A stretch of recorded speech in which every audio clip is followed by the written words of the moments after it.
Assalamualaikum warahmatullahi wabarakatuh. Saya Nur Hamidah, NIM 18130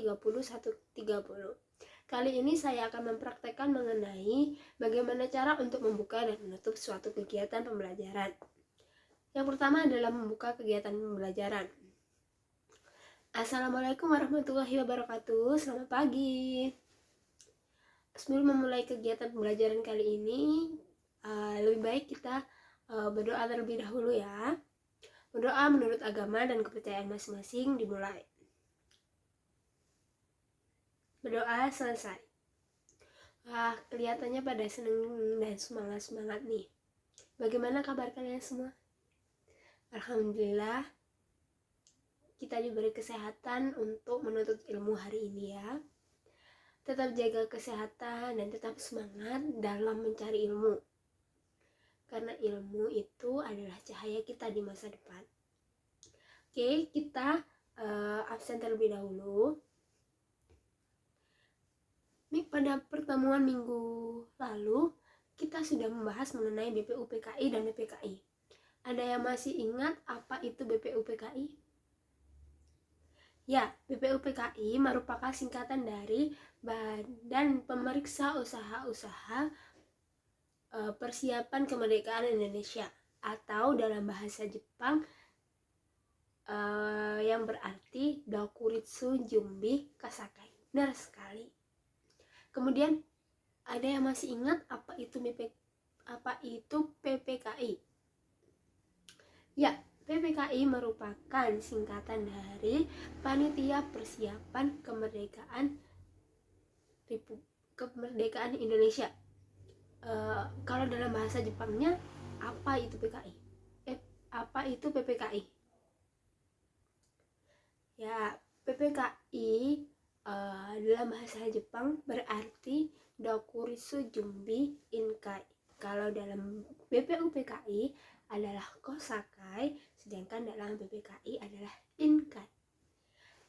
Siapa ketua dari PPKI?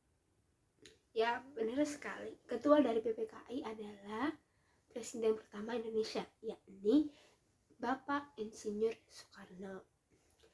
Pada pertemuan minggu ini atau kali ini, kita akan membahas mengenai kemerdekaan Republik Indonesia.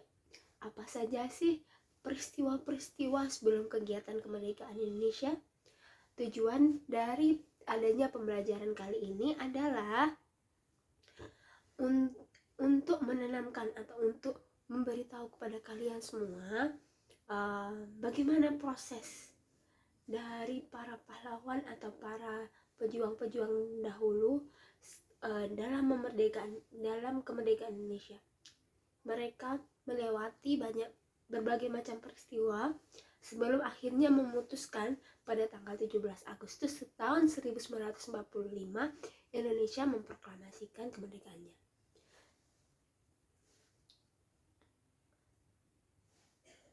Jadi ada berbagai macam peristiwa. Salah satunya adalah peristiwa Rengas Dengklok. Jadi peristiwa Rengas Dengklok adalah suatu peristiwa perselisihan antara golongan muda dan golongan tua. Oleh karena itu, sekarang kalian baca terlebih dahulu materi mengenai kemerdekaan Indonesia. Baru setelah itu kita akan membahasnya satu persatu. Kemudian kegiatan yang kedua adalah kegiatan menutup kegiatan pembelajaran, yakni karena waktu sudah mau habis, jadi bisa disimpulkan jika peristiwa sebelum menuju kemerdekaan Indonesia itu sangatlah banyak dan sangatlah panjang. Ada pembentukan BPUPKI dan pembentukan PPKI.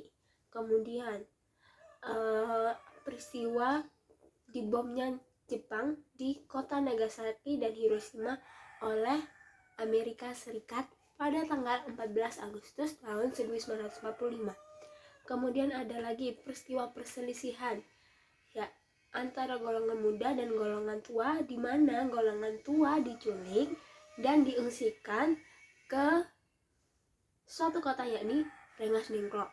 Kemudian ada lagi peristiwa perumusan naskah proklamasi yang diikuti oleh golongan muda dan golongan tua. Ada lagi peristiwa pengetikan dari naskah teks proklamasi oleh Sayyid Timli. Kemudian ada lagi peristiwa penjahitan bendera merah putih dan lain sebagainya. Sebelum diputuskannya kegiatan peristiwa kemerdekaan atau memproklamasikan kemerdekaan pada tanggal 17 Agustus 1945 tersebut, banyak peristiwa yang sudah dilalui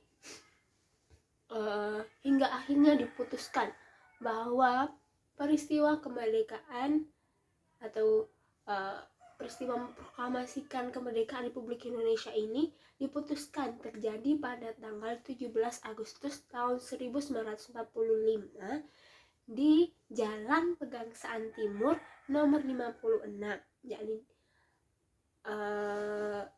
pada pukul 10, di mana berita kemerdekaan itu kemudian tersebar luas ke seluruh wilayah Indonesia. Pastinya sekarang kita dapat menikmati kemerdekaan yang telah diusahakan oleh para pejuang kita pada zaman dahulu.